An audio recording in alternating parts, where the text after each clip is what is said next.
Okay, wait. All right. Here we go for real. I'm sorry. My brain went somewhere else. I'm really ready now. Here I go. Okay. But basically, today we're going to be talking about a really interesting story. An interesting story. Basically, it's going to be a guy. His name is Ernest.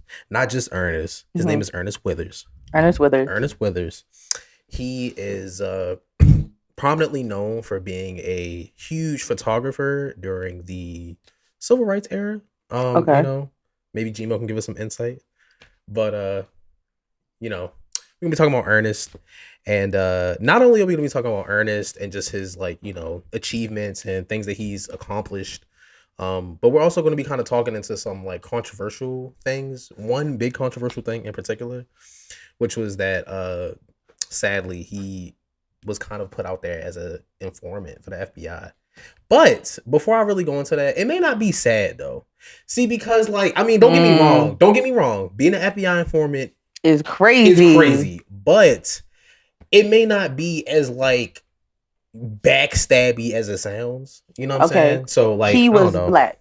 He was black. He was black. Ernest. Black as it get. Like from the South, for real, from Tennessee, like as black as it get. But he was an informant.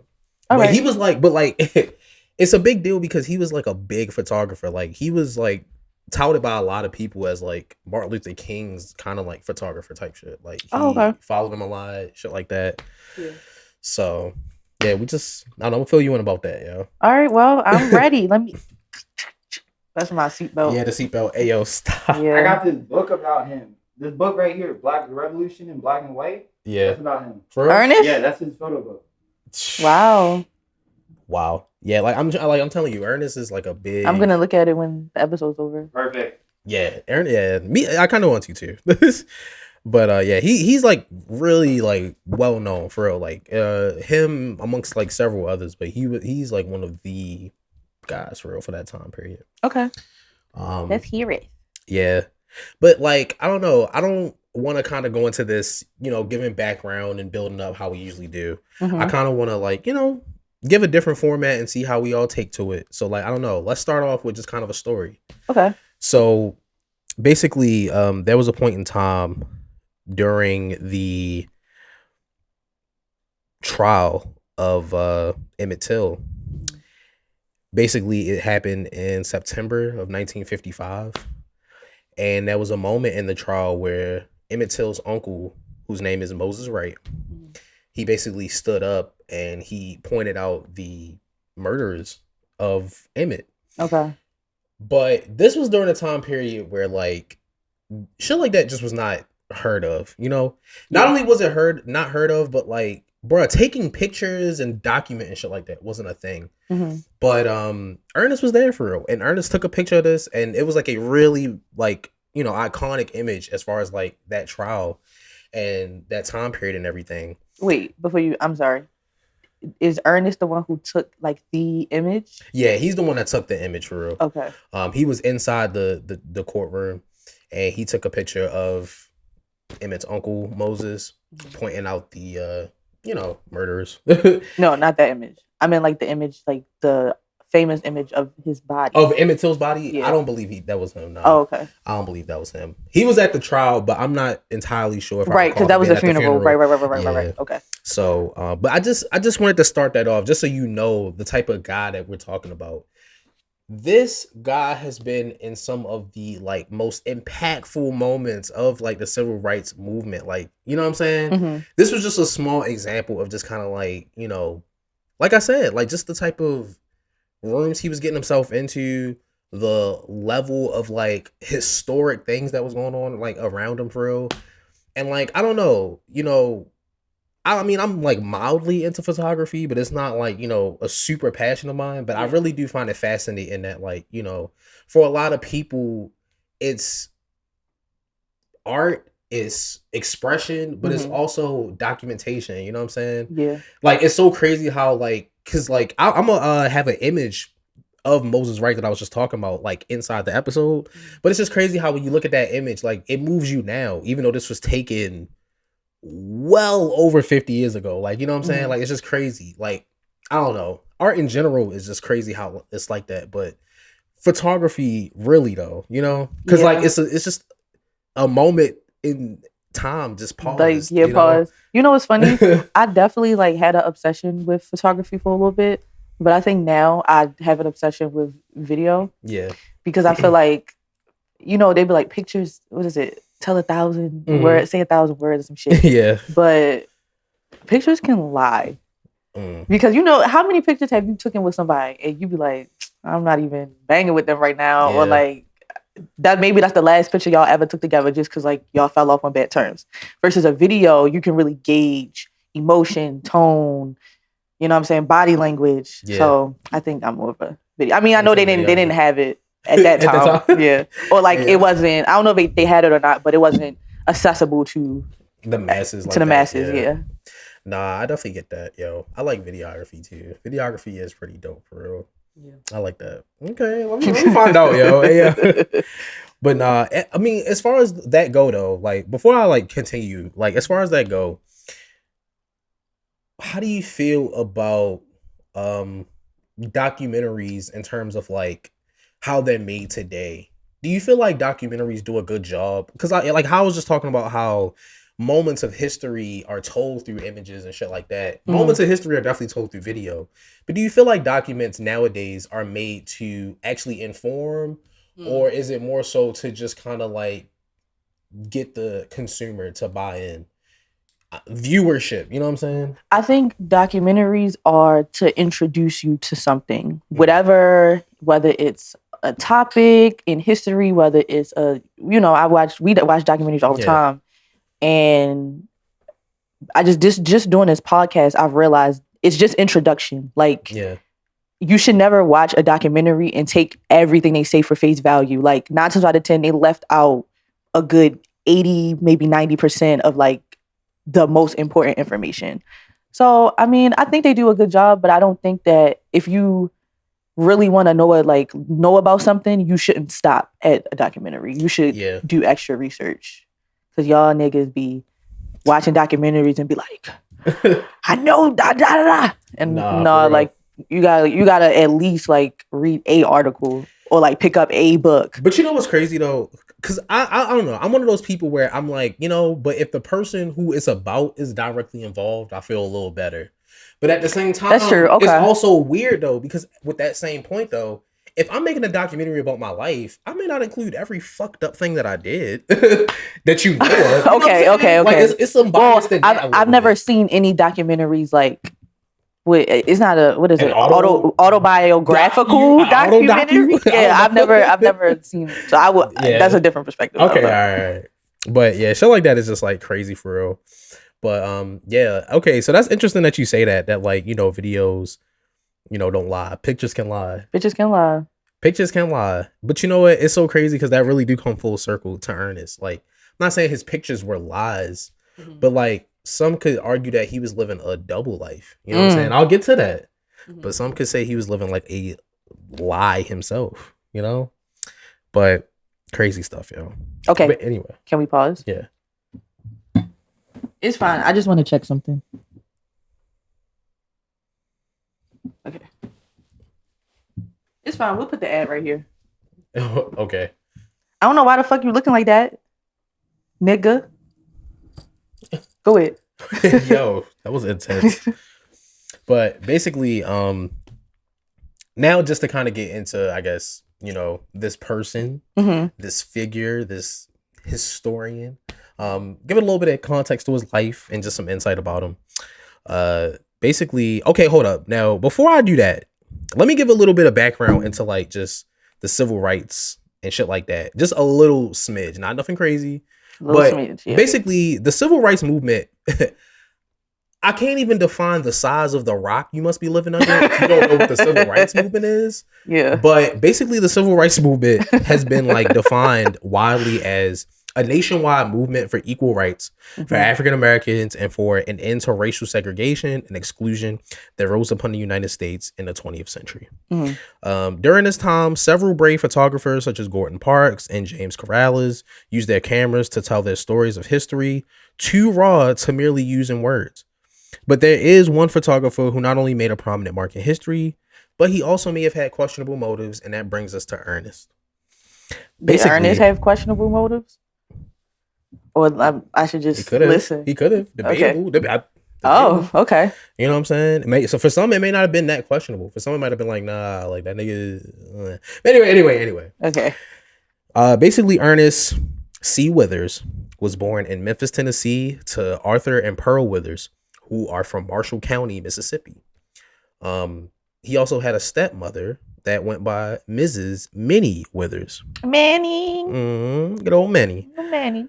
Ernest took an interest in photography early on, and he took his first photo in high school with a camera that his sister got from a classmate. What ultimately solidified his pursuit of photography, though, is when boxing champion at the time, Joe Louis, his wife visited Ernest's high school, and basically that kind of like went on to mature his skills.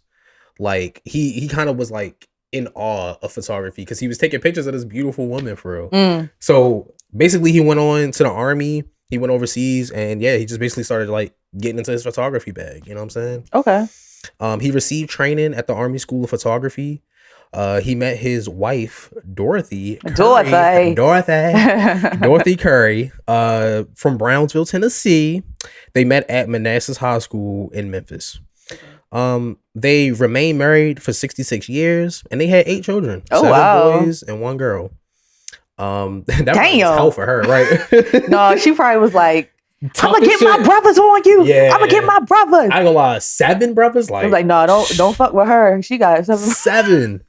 Hey, but I don't know, depending on what she fall at though, because she might only have 3 of them that are older. You know? True.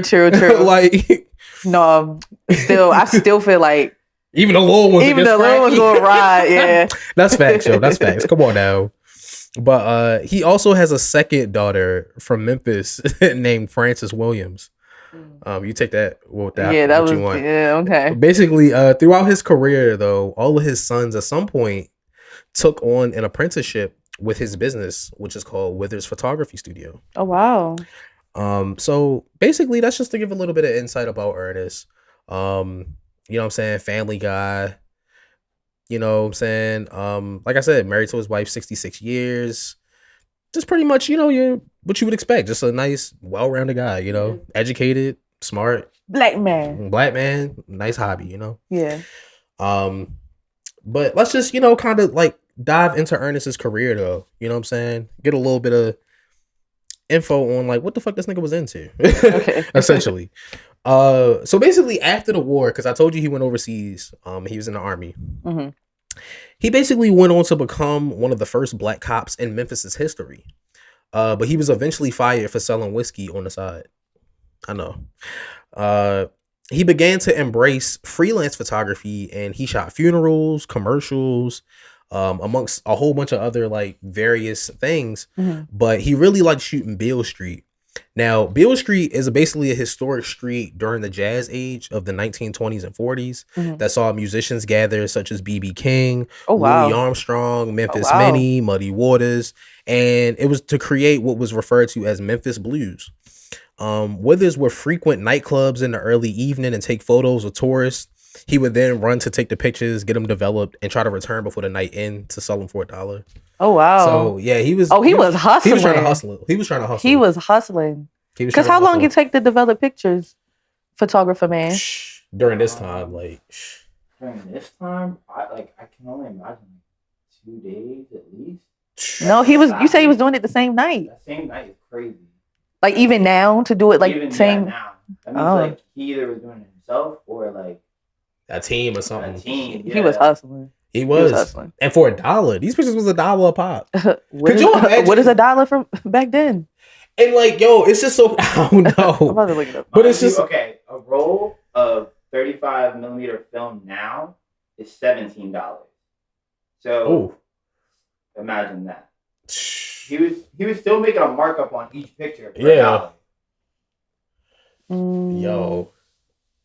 $1 a picture? That actually do sound like a lot. Like, what would that inflation be? It is $11.23 today. Wow. Yeah.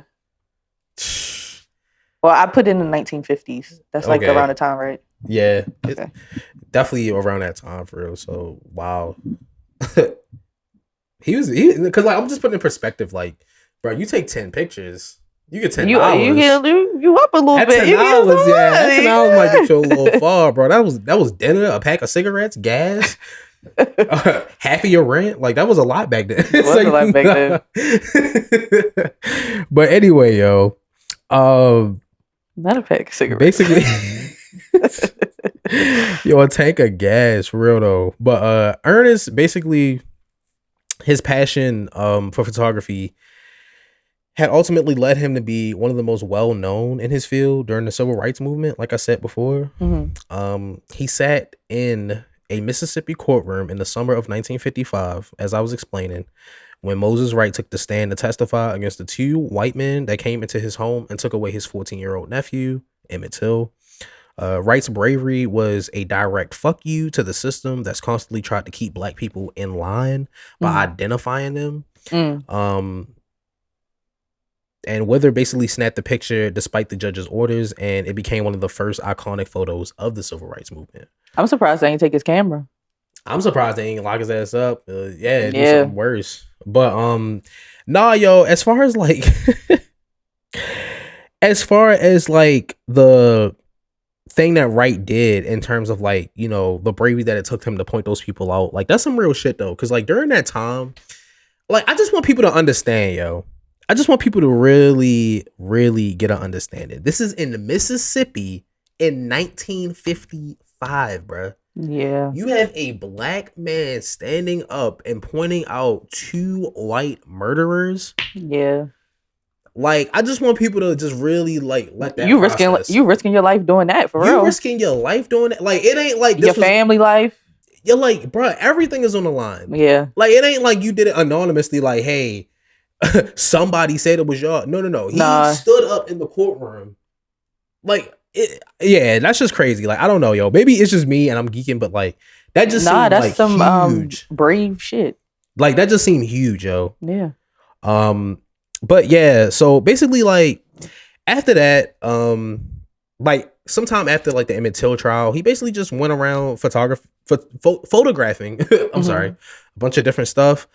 He photographed a young Elvis Presley, a fellow lover of the Memphis nightclub scene, as he mingled with, you know, local black artists and shit like that. Cause not the Lord. People be trying to make it seem like Elvis wasn't down for a swirl. He was down for a swirl, bro. First of all, he was down for a swirl, but he was also stealing. Like, I was about to say, fuck Elvis. Like, he was also a predator.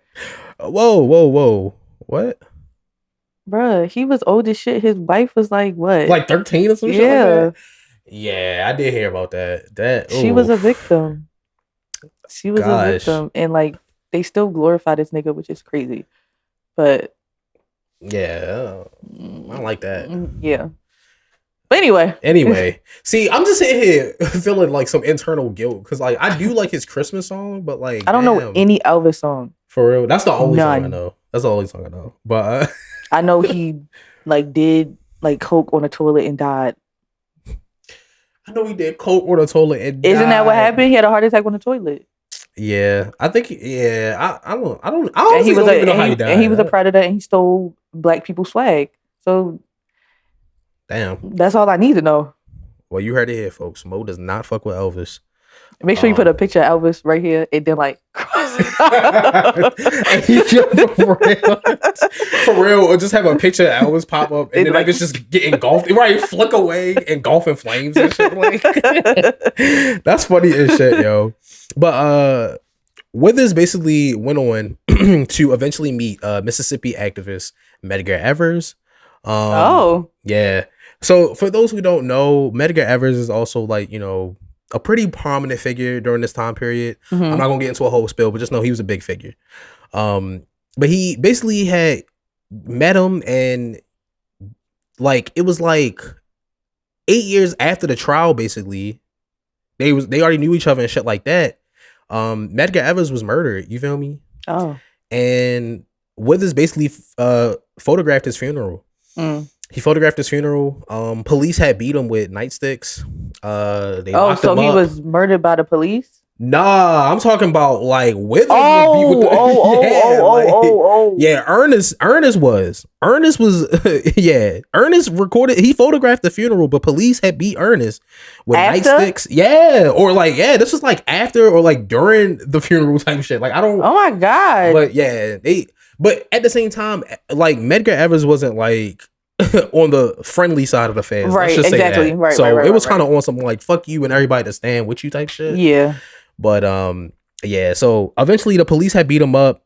They definitely destroyed his pictures and all this other shit. But basically that didn't like stop Ernest. He basically was like, you know what, fuck this, fuck the system, and he kept doing what he did for real. So he just traveled the South and he took pictures of like integrations, marches, voter registrations, like all kind of shit for real. And he really took pictures of the sanitation strike that happened in Memphis. Now I'll go like more into detail about that because like there's some shit that happened like during that, but that's like also one of like his most well-known like shoots for real. He got some like iconic pictures that kind of come out of that for real. Okay. So basically he just photographed a lot of shit in the South during his time. He took anti-war like protest photos. Bruh, he photographed the Nation of Islam, like all kind of stuff for real. So yeah, he was in every space, like taking every picture. Exactly. Okay. Like he was just he first took a picture of MLK in Montgomery, Alabama in 1956. Basically Martin Luther King was boarding one of the first integrated buses, and yeah, then he took a picture of MLK again like before the decade ended for real. So during that, it wasn't like he was consistently taking pictures. Like it was like he took a picture of him, and then like hella years later took a picture. Yeah, basically of him whenever he could see him type shit. Yeah. But then it like got to a point where they was like on the same path type shit, and he was just taking pictures of him. Okay. But basically like this is when some people are gonna get mad. Okay. Am I the people? I feel like because you know I get mad. Yeah, I don't know if you're gonna get like, what the fuck, man? But you definitely gonna be like, nah. Okay, I'm ready. So basically, like I said, Ernest took pictures at the Memphis sanitation workers strike for real. Now, basically, what was going on during that time was like, basically like a lot of jobs and shit like this is just in summary, but like I'll try to like link something that like, you know, talk more about it. Yeah. But basically a lot of black people were working like jobs and conditions and shit like that just were not healthy for real. And they weren't getting like what they needed. Low wages. Like that. Just exactly shit you expect for real. So of course there was going to be protests and shit like that at the time. And of course like Martin Luther King was like a part of that. You feel me? This is in the South. He was already down there putting in work and shit. So basically during the protests, they had these like strikers, basically, you know, the niggas that's protesting, for those that don't know, they was holding up signs that basically said, "I am a man," and they were like the signs were like mounted on 2x2 sticks that, you know, eventually kind of got turned into like weapons, bro. Because let me get some context, yo. So basically, people wanted to know, like, did Withers have something to do with basically like this kind of riot that ensued like during that time? Like it I don't want to say riot because it wasn't like an official documented riot, but basically the protest had turned like kind of violent at a point in time. Okay. And basically it's rumored that like Withers basically had like involvement for real type shit. Because basically during the march, they had like people ripping off signs and they was using the sticks that the signs were connected to like smash windows and shit like that. And nobody knew where the fuck these signs came from. That's the biggest thing. Oh. So it wasn't until years later that Withers had basically kind of hinted at the fact that like he played a role in that. He was an FBI provocateur. He said, and I quote, "If anybody is as much responsible for that riot up there as anybody, I might be responsible." Oh, so unquote. He was a provocateur. That's what they trying to say, yo. Like, was he like? Did he give the signs out? He probably did. Because, like, okay, now this is all connected, but like, I'm gonna go on like a little side tangent. Okay. My thing is like, this is all sounding kind of like, for those who are not from Baltimore that are listening, me and Mo are, and this reminds me of like during the riots. You feel me? You remember the Freddie Gray riots? I do. Remember when it was like a bunch of conspiracy and shit that like the government was doing weird shit because like it was random pallets of bricks and like cinder blocks and shit. So for the Freddie Gray riots, I never, don't get me wrong, I definitely believe that the government does do that, but for specifically the Freddie Gray riots, I didn't think that because that shit was so spur of the moment. Like, I remember getting out of school and online, everybody like getting on the bus and everybody like, yo, da da da. Like, I remember my mother calling me like, you on your way home, right? I'm like, yeah, I'm getting out the bus because I lived over east, so it was far away from me. But by the time I get home, it's on the news and all of that. So, but I mean, it felt like spur of the moment. Like, they didn't know. How would the government know it was going to be this whole big riot thing? You know what I'm saying? Yeah. But was it a scheduled protest that day? I don't remember. And then even still, because if it was a scheduled protest, then I believe it. You believe it? Remember the George Floyd protest that we went to? Yeah. So if it was like, if that ended like that, then I 100% would be like, yo, they dismantled that. Because that was posted everywhere. But I can't remember. I feel like for Freddie Gray, it just happened like that, right? It felt like that, but then it was also, and like, this is coming from a nigga that like, bruh, I'm born and raised in Baltimore. I done seen a lot of street shit. What threw me off was like, bruh, seeing like police cars like on fire and blown up and shit like that. Don't get me wrong. I'm not saying that like regular citizens are beyond like capable of doing shit like that. But like, wouldn't it be easier for like us as the government to just do shit like that and just be like, look at what they're doing? But like, we have the means to like execute shit like that. And like, for those that are really into like conspiracy theories and shit like that. It's not a theory though. This is well documented. Like, this 9/11 shit, bro. Now, this is some whole other shit, but I'm just saying, like, you see how people be trying to say that like 9/11 was an inside job because the plane hit the building. But the way that it collapsed, it was almost like demolition. Like, the building just fell organizedly. Like, niggas was detonating shit. You know what I'm saying? Oh, I never heard that. Yeah, yo. Like, when you look at the video, the building just started falling straight down. Whereas, like, if the plane just flew through that bitch, wouldn't it just fall? Wouldn't it just fly through? Wouldn't part of the building be destroyed? Like, it was weird. I don't know. Anyway, that's some other shit. But my whole point is, like, the government isn't beyond. I don't feel like, personally, the government is beyond doing weird shit. Sorry, it said that. I think it was a protest. Maybe it started when we was in school. I don't fucking know. I don't know. But we'll get into that. We'll get into that. But see, it's relative because like my whole thing with that is like, it's one thing to be like looting and just like protesting. It's another to be blowing up police cars and like smashing out windows in City Hall. Like that it's levels to shit. You know what I'm saying? That is like, I'm not saying again the public can't do shit like that, but that, bro, that's just like almost crazy, bro. I ain't gonna lie, I fuck with it. Weird. I mean, I fuck with it, but it's weird though. Like, but no, I've done my research on other things, and it'll be in later episodes. But yeah, it's definitely documented that the FBI, they, not even just the FBI, but just the government period, will send in people to start shit or hype people up or instigate to, you know what I'm saying, give people a reason to be amped up and shit. So I wouldn't doubt that, because you said he was an informant at one point. I wouldn't doubt that his whoever his agent was like, oh, it's gonna be a protest. Yeah, we need you to go do X, Y, and Z. Period. For real. I don't doubt it. For real. It be moles in the fucking crowd and shit. Like, bruh, that protest we went to, I can almost guarantee you it was some government like niggas that was like looking around, like monitoring. I don't shit, doubt like, it, bro. I don't doubt you feel it. me? Speaking to the headpieces, like, bruh, shit is crazy. I do not doubt it. But long story short, it was a lot of like, you know, controversy around that for real.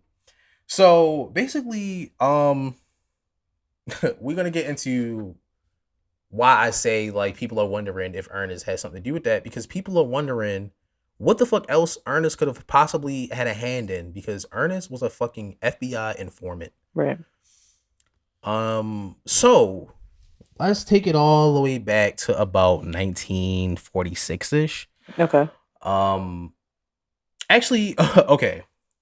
Let's bring it forward and then bring it back. Okay. So let's bring it to 2007. Damn. Where Ernest passed. Ernest passed away in 2007. He died from complications of a stroke, and that was when he passed. But in 2013, this is when the FBI informant should start to circulate, because basically, the FBI themselves released documents relating to Withers, because it was in response to a Freedom of Information Act. So basically, it was a request by a Memphis newspaper to like get that info. Like they wanted to know what the fuck was up. I don't know how they know, but it was enough for them to reach out to the FBI. Okay. So the FBI's documents go all the way back to 1946, where the FBI was basically investigating Withers at first because they suspected that he was a communist. Oh my! It's so funny that you say. Okay, yeah, go ahead. All right. But basically, they started investigating him at first because they thought he was a communist. But he was a member of the United Negro Allied Veterans of America, also known as the UNAVA, after serving in World War II. And the group as a whole at that point was basically alleged by the FBI to have communist ties. So it was like they said about everybody during that time. Everybody, but come on now. It was the Red Scare, bro. But basically the FBI, like, they investigated into Withers, and it stopped around like 1948 though. Okay. Basically they concluded with the fact that they wanted to reach out to the informant, who's Ernest, right? And they wanted him to provide information and basically, you know, explain shit because he's no longer tied to the UNAVA. So it went from like, hey, we trying to investigate y'all to see if y'all communists, to, hey, we're going to end this investigation. Let's just reach straight out to him and see if he can give us some information about this group. Okay. You know? Yeah. So basically, I lie to you not, his like code name was ME338-R quotation. I'm sorry, not quotes. Parentheses, ghetto. Ghetto. I know, right? And that's such a weird. The first part was kind of hard. I'm not gonna lie. It was like some Star Wars shit, and they just put ghetto in it. It's ME338-R. That was like his like informant code name in the files and shit. But the ghetto kind of threw me for a loop. Nah, ghetto was just if you black, they just do ghetto in at the end. Ghetto. For real, ghetto. But he was basically, this person was referenced as an informant. Now, this person, like I said, is presumed to be Ernest. But referenced to being an informant for 2 years, 1968, and basically the final report was done in 1970. And 19 reports include some reference like to him himself, like things that he's done. And he provided a total of 10 pictures. Hey y'all, before we continue, we definitely want to thank the Be More brand for sponsoring this episode. You know, it's cold outside. We know you need some new drip. We need some new hoodies. We got on Be More brand hoodies right now. And if you like what you see, make sure you go follow them on Instagram at the Be More brand and check out their website as well, thebemorebrand.com. The Be More brand also does graphic design and printing services for any brand that wants to help get a little push and get a little extra help with their creative process. So once again, follow them on Instagram at the Be More brand or go to their website, thebemorebrand.com. Now let's get back to the show. Something to do with that, because basically he had provided like the tools that helped make the signs for the niggas or whatever. Like, they found out he literally helped them craft the signs for real. And it was just weird because it was like unprovoked. Like, this wasn't like something that like was planned or like, hey, let's get these signs together. It was just kind of like, hey, like, you know, y'all want some signs? Wood, we got some paper. I got some saws. Like, y'all want to make some signs? Like, kind of knowing that like this could potentially, it was going to escalate. Yeah, you know what I'm saying? Weird shit. But even though Ernest got outed as being an FBI informant and shit like that, it's like he did so much for the community that a lot of people had mixed feelings about hearing this information. Like, despite him being an informant, it's like we don't know all the ins and outs about it. One, because he's not here to testify on any of it, and of course the FBI themselves are going to be like, yeah, he worked for us, and this is the only stuff he told us, and like, you know what I'm saying? So it's just like the simple fact that he was an informant fucked some people up. Mm-hmm. But there was like some people, and I'm gonna even like give an example, but there was like some people that was just kind of like, bruh, like the shit that he did do for us, it's like, if he was an informant, it's kind of like, I don't know, yo. I'd rather it be somebody that I fuck with be the informant, or somebody that's in my circle, or that's from the community. I know, and like I want to talk about it, but this is the thoughts of like some people for real, yo. Like it was just kind of like, I don't know, like, bruh, I'm mad, of course, that niggas is an informant, but it's like, I don't know. If it's gonna be somebody being an informant, I guess I'd rather it be somebody that like is of us or is from me than just some white guy infiltrating. But like, I don't know. That's debatable, though. That's debatable. Like, what's your thoughts on that, yo? To me, that's worse, bro. Like, my right hand, people probably met my kids. I probably met your kids. Like, I be with you every day. That mean, I don't know when you started being an informant. You could have been an informant the whole time. Yeah. You doing whatever you did for the community or whatever could have been a part of your cover. Yeah. What was real? What wasn't? And like, I wish that we had his perspective. Mm-hmm. Like, I wish because when I think about, the first thing that come to mind when I think about informant is like, is usually they get you with like, if you don't want to do it, they like hang something over your head, right? Yeah. The first person to come to mind is, I forgot his name, but the Fred Hampton's informant. Mm-hmm. And it's like, what he did, he stole a car and then they got caught. He got caught and then they was like, nah, you got to be an informant now, whatever. So I'm thinking, or you're going to go to jail. So it's like, did he do something? And then they was like, you're either going to be an informant or you're going to go to jail. Yeah. Did he just like flip? Like, yeah. I want to know how it even got to that point. Right. See, I want to know that too. And like, I know it's going to sound weird as shit, but like, it was even some kind of speculation that like maybe he was kind of being an informant to help the people. Like, how? Because basically, so one of the biggest example is like the Nation of Islam. Basically, during the time that he was taking photos of them, the FBI thought that like basically they were like this viciously anti-white, like un-American ass like organization, cult type deal, right? Mm-hmm. And basically, like, Ernest got involved with the Nation of Islam for real. Like I said, he was taking pictures and everything else. And basically, he had like got so involved that he started to like really listen to the brothers. He would let them come down to the studio, stuff like that. And basically, he ended up like convincing the FBI that this was an uplift organization like helping people. So the FBI kind of had eyes on the Nation of Islam, and Ernest, through basically his infiltration of it, I hate to say it like that, but it was infiltrating. Yeah. He kind of was like, bro, like, just relax. Like, they're actually doing good shit in the community. Fall back. But even then, it's no way he was the only informant. Yeah. Because if I'm a government agent or have an agency, I'm not going to go off of what one person say. I'm be like, oh, well, let's see what the other for, because you could be lying. That's true. So it's like, that's debatable. I feel like he did some shit and he got caught up. That's what I feel like. You think so? Why else? How else you gonna become an informant? You did some shit and you got caught up, unless you volunteered, which I feel like is worse. But if he was really in the mix and was really trying to make a difference and all that, that's probably what happened. But dang, I don't know. So basically, like, a lot of things that also come into play with the informant shit is like people wonder, did he do this for money? Like, not even they also got paid. Shit, yep.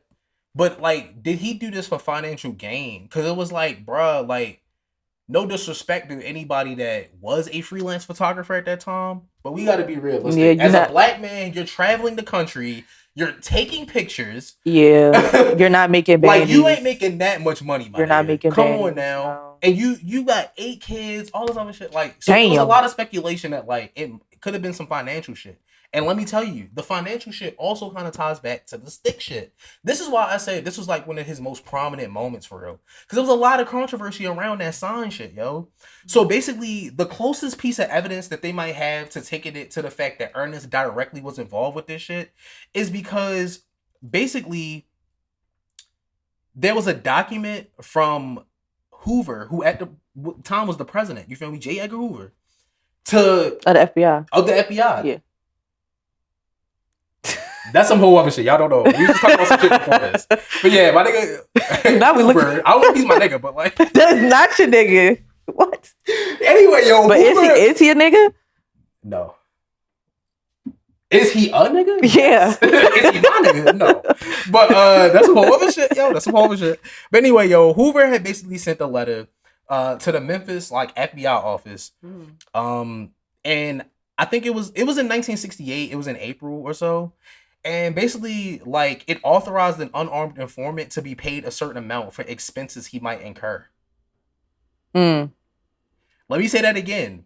This letter from the president to the Memphis FBI office authorized an unnamed informant to be paid a certain amount for expenses he might incur.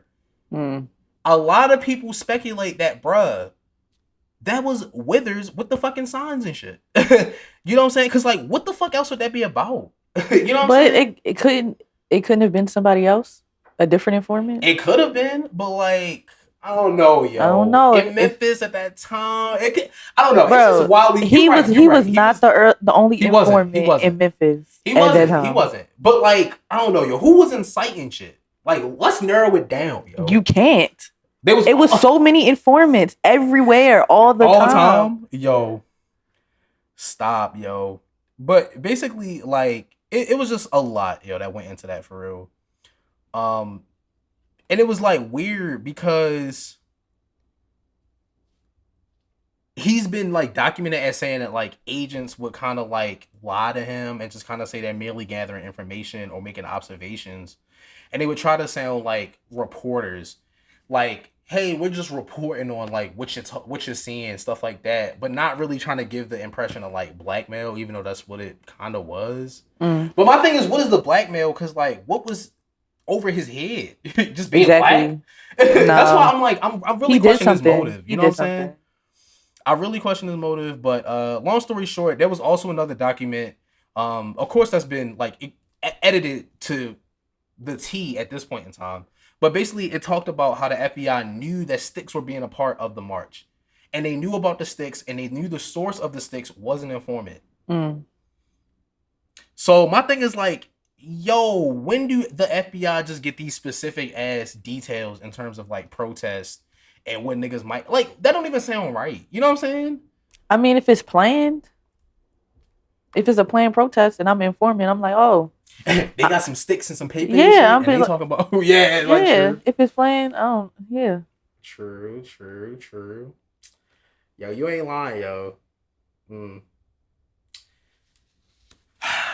But I don't know, yo. I just feel like I'm not gonna like talk on it, but basically like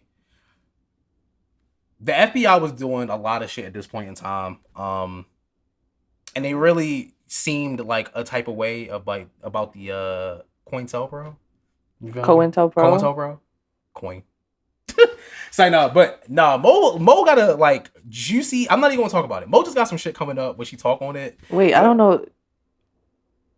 Maybe. Oh yeah. It should be next episode.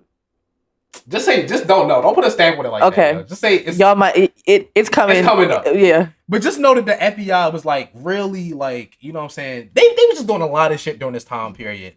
But it came up in like, you feel me, my studies of like Ernest and shit like that. And it just came back to memory because like you had mentioned it earlier for real, and I told you I never heard about it, but I didn't put it together that like this is the same shit. But it's crazy because I never heard of this organization until what organization? Or the move, whatever the fuck this is. What? COINTELPRO? Yeah, I'm scared to say it now. What? Oh, it's a program. A program? Yeah. Yeah, I've never heard of program project. It's okay. Well, you'll hear about it next week. But yeah, long story short, I didn't hear about it until this. So yeah. But long story short, though, Ernest is just like, again, like Mo was saying, just one of many people during this time period that kind of got sucked into this whole FBI informant kind of thing. But I will say this, like, you know, despite the controversial things, because that was just like one of the many things that are believed to be Ernest. Because that's another thing with the whole informant thing. It's all anonymous. So we could be talking about somebody that's doing the same thing or two different people. Like, you don't know. Yeah. So, like I said, he's just kind of like sucked into that whole system of that, but you just really don't know. But long story short, though, I also want to say that basically, I don't. You are free to feel how you feel about, you know, the life that Ernest lived, but in terms of like the photography and just the way he was able to document like so much shit in history, like you just can't take that away. Nah, and it's a reason that like he still has to this day like a museum. You know what I'm saying? And he has a museum. He does. It's called the Ernest Withers Museum and Collection. It's in Memphis, Tennessee. It's on Beale Street, and it opened up in May of 2011. It features, you know, photos and different parts of his work that span several eras. And yeah. His complete archive, though, is like held somewhere else, though. They don't have all the millions of pictures there. Right. That would be got a lot, though. That would be ridiculous. But he's still widely celebrated. And again, like, he has a museum that you can visit in Memphis right now because, like, he's still a prominent figure in history. Just somebody that, you know, lived a life and did some things for whatever reasons that I guess we'll just never know. You know, he's not here with us no more. So I really do wish we had that perspective because, I know I was just joking when I said he was a rat. I mean, he was. But I think there are reasons behind everything, specifically that. And I think just based off of shit that I know, that you could become an informant based off of circumstance or... but then it's like, you a sellout. Yeah. But I guess I just would want to know why. Why did more than anything, I would want to know why. Other than hopefully, you know, it wasn't just financial compensation. Like hopefully, I mean, it's not a good thing if he was blackmailed, but hopefully he had like no other choice. Yeah. But then again, it's like if you do the crime, you should do the time. And why are you selling out other people? I think it's very complex, but we'll just never know like his specifics of his situation. I ain't gonna lie, like you said, it's so fucked up because like the blackmail shit, like if you did the crime, do the time, bro. Don't be a sellout to your entire people because you did some shit. Like, what the fuck? But nah, like anyway, yo, that was pretty much like just the gist of like, you know, what I wanted to express about Ernest. There's so much more stuff about Ernest's life and just, you know, his potential time with the FBI and shit like that. Like I said, all of this started to come about after 2013 or so. So it's still stuff that we're still finding out. You know what I'm saying? Or like not even so much still finding out. I'd rather say still deciphering. Like how we just broke down if he played a role in this or did he like with the informants like we talked about, you just never know. But I would say, and I'm definitely gonna like make sure that I, you know, link it and stuff because it was a huge source of like information. So there's a book about it called Bluff City. The author, his name is Preston Lauderback. And I, you know, obviously am not going to read and quote the entire book in an episode. But I'm also going to link this too. There's an interview with Preston as he's discussing like various things and like timelines within the book.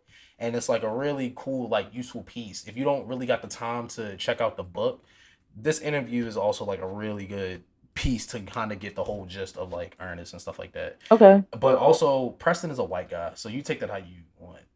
Okay. So, was he just like a historian who studied Ernest, or did he meet Ernest? Nah, he's just like he just studied him. Guy, Okay.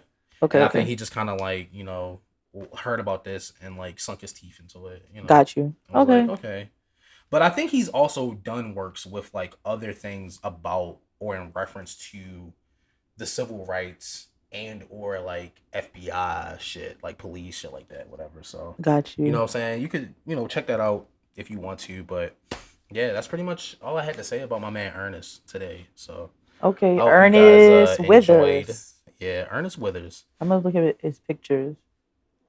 I always think of Bill Withers when I see his name. Shout out to Bill Withers. 1922.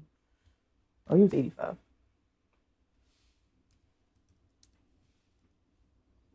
Was this him with his Pan-African hat? Yeah.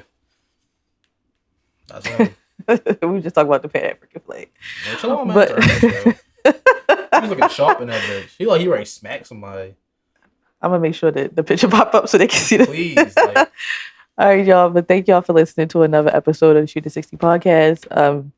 If you fuck with the podcast, make sure you like, subscribe, follow, share, comment, all of it. All of it. If you really, really love the podcast, please go on Apple Podcasts or Spotify. Leave us a review. Let us know what you think. We also are open to any stories that y'all want us to look into. So make sure you go in the link and it'll say suggestion box and you can type in what you want us to research. So yeah, thanks. And we outie. We out. Peace.